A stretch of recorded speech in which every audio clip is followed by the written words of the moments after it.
አትሂድብኝ የኔ ወዳጅ ከትምህርት ቤት አናገር ነው ከቤት አናገር ነው ከውጭ አናገር understanding that parents are trying to give you better than what they had. We're Africans in America. What do you expect? ቤተሰብ ወስዋስ ይሆናሉ ግን ሁሉም ቀን ፍቅር ሁኚ እና ሁሉም ነገር follow ያድርግሽ. Is this going to last 5 years after today or is this going to last not less than 5 years from today?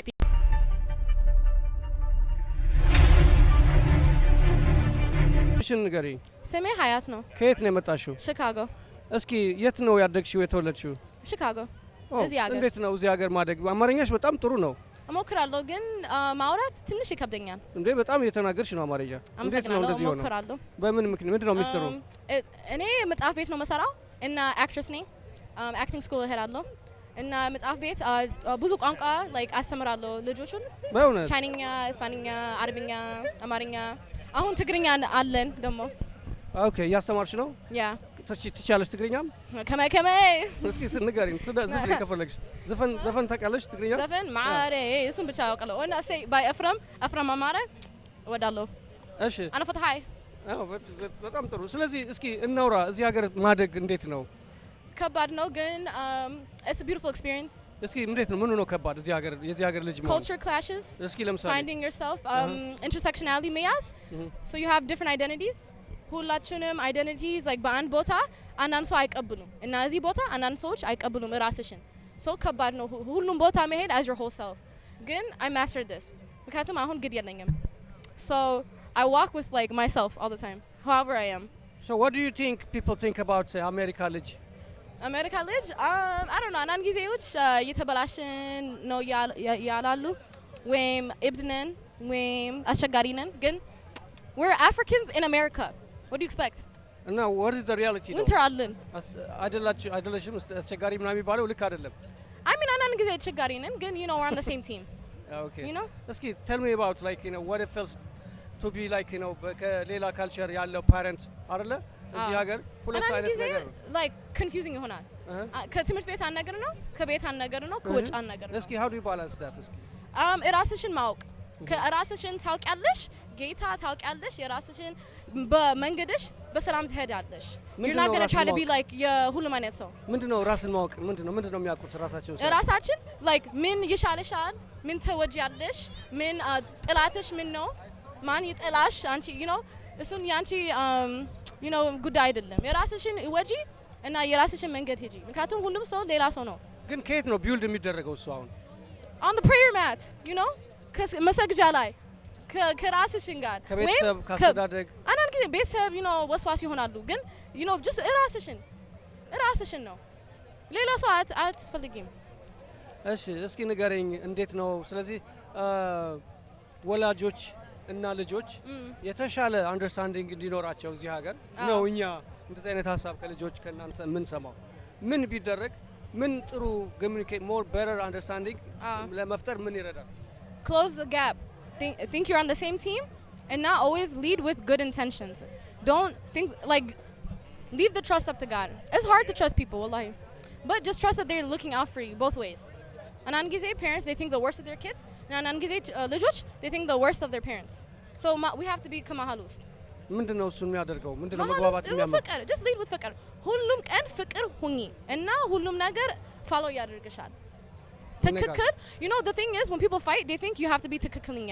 No, it's not about being right or wrong. It's about how the other person feels. አማርኛሽ በጣም ጥሩ ነው። አመሰግናለሁ። አይደለም ለምንድነው ማለት በምን ምክንያት ነው እንደዚህ ጎበዝ አማርኛ? ምክንያቱም የመጀመሪያ ቋንቋ ነበረና ተበላሸው እዚህ ሀገር እና በኋላ በራሴ አጠንኩኝ አጠናው በፊደሉ በጣም አስረዳኝ ሙዚቃ አስረዳኝ ሰው ለሰው አስረዳኝ ቲቪውን እና ሙዚቃ ሲሰማሽ ዘፈን የምትወጂው ዘፈን? አትሂድብኝ የኔ ወዳጅ እባክህ I like that one. ሌላ ቋንቋ የምትናገሪ የምትችይው? ሌላ ኢትዮጵያ ቋንቋ ትችያለሽ? ሌላ ቋንቋ? ኢትዮጵያ those Chinese sorry what ኢትዮጵያ ከሽ አማርኛ? ሌላስ? What's another song I like? ሌላ እናት የለኝም ከአንቺ በላይ ምናምን። ምን መልእክት አለሽ ለዚህ ሀገር ፓረንትስ እዚህ ሀገር ልጆች ጎበዝ እንዲሆኑ ጥሩ ኮሚኒኬሽን እንዲኖራቸው ቤተር አንደርስታንዲንግ እንዲኖር አንቺ ምን ምክር አለሽ? አንድ ምልክት አለኝ። Like I said before, just ፍቅር ሁኑ ቀን በቀን. Don't pick a favorite kid. እንዳትረብሹ እናንተ ወላጆች ከጥሩ ናቸው just በሰላም እሺ ግን ከረባሽ ነገር አለ ከመሃል ውስጥ just forgiveness. I don't know. I don't have all the answers. ብቻ ልጅ ነኝ ብቻ ሰው ነኝ። በጣም አመሰግናለሁ። አመሰግናለሁ። ሃይ ሰላም ሰላም እንዴት ነሽ? ደህና ነኝ እግዚአብሔር ይመስገን። ኒሻን Yes. ምን ማለት ነው? Means honor. Oh, it's good. ከየት ነው? From San Diego. ከተለያየ ካልቸር በተለያየ ላንጉዌጅ ውስጥ ማደግ ከቤተሰብ ጋር ያለ ግንኙነት ላይ የተለያዩ ሀሳቦችን ሰዎች ቢለዋወጡ ጥሩ ነው የሚል ሀሳብ ይዘን ነው የምናወራቸው እና እስኪ ስለ አስተዳደግ ለምሳሌ ከቤተሰብ በኩል ስላለ ኤክስፔክቴሽን በአንቺ በኩል ያለሽ ፐርሰፕሽን ምንድን ነው? ምናልባት አንዳንድ ክፍተት ወይም አንደርስታንድ አለመደራረግ ይኖር ይሆናል ወይ? በምን ለምሳሌ ምሳሌዎች ካሉ እና እንደዛ አይነቱን ክፍተት ጋፕ ብሪጅ ለማድረግ ወይም ለጥሩ በተር እንትን ለማድረግ ግንኙነት ለመፍጠር ምን ታደርጊያለሽ አንቺ በግልሽ? ስለ እነዚህ ነገሮች አወሪ። So I'm going to try and speak a few more words, but for expectations, a lot of the ones I've noticed that are big in Habesha households are to complete a career that is ideal for, financial reasons and stability, as well as keep a certain path that your family comes from, whether that's coming from a family that practices Islam or Orthodox Christianity, whatever that may be. And a lot of people also fall into the expectations of fitting standards when it comes to marriage, family, lifestyle, state living even. I would definitely say bridging the gap between those two, one of the ways to do it is to look at life through primary and secondary, and that could mean looking at things as, is this going to last 5 years after today, or is this going to last not less than 5 years from today? Because that's the way that I look at life nowadays, and I start to discern better through the help of God and through the help of my parents teaching me better that not everything's going to last, and the only thing that's truly going to last is God and yourself and the people that you love. So I think for me, I was able to discern through that way, and that's one of the best ways to gap between expectations and reality. Also, faith is a big way. You have to take risk. You have to take those jumps and take those risks in order to get to the other side. And I just believe that without faith, works and everything is truly dead. And, through prayer and dedication and hard work, you can do anything, whether it's your parents' expectations or beyond. And when it comes to communications, as you mentioned, a lot of the problems I notice is one side is trying to do better for them while the other is trying to do better for themselves. So a good way to help your understanding with talking to parents or talking to loved ones is understanding that they want the best for you just like you want the best for yourself. That's hard to say in Amharic or to hear it from such, traditional households, but it is a true emotion and true position that your parents have for you. So don't resent it. Instead, embrace it. There's people out there that don't have those family members, and you don't want to take advantage of the things that you do already have and God's blessed you with. So that's the way that I see it and how I handle the misconceptions and the misunderstandings.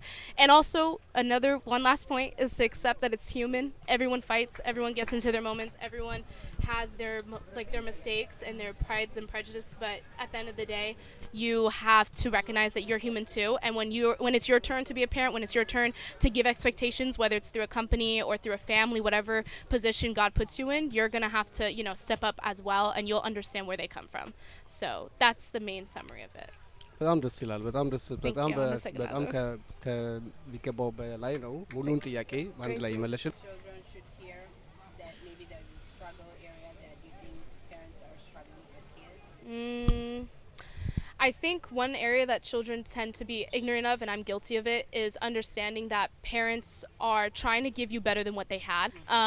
Because I didn't walk the shoes of my mom and my dad when they came from Addis. I didn't have to go through what they had to go through. So when we're sitting here, being privileged to have a family and be raised in an American system that gives you education and gives you medical care when they didn't even have full access to that when they were growing up, it's hard to understand where they're coming from when they came from scarcity and they're trying to give you success. So definitely that's another topic, and it's kind of feeds into the original thing that I said, which was just appreciating what you have, because you can't understand, you have to practice empathy on their end and be sympathetic to what they're coming from. So yeah, that's like a big one that I feel like seen. Thank you very much, Of Nishan. course. You're amazing. Thank you so much. I'm a signal. Thank Thank you, you. Thanks so much.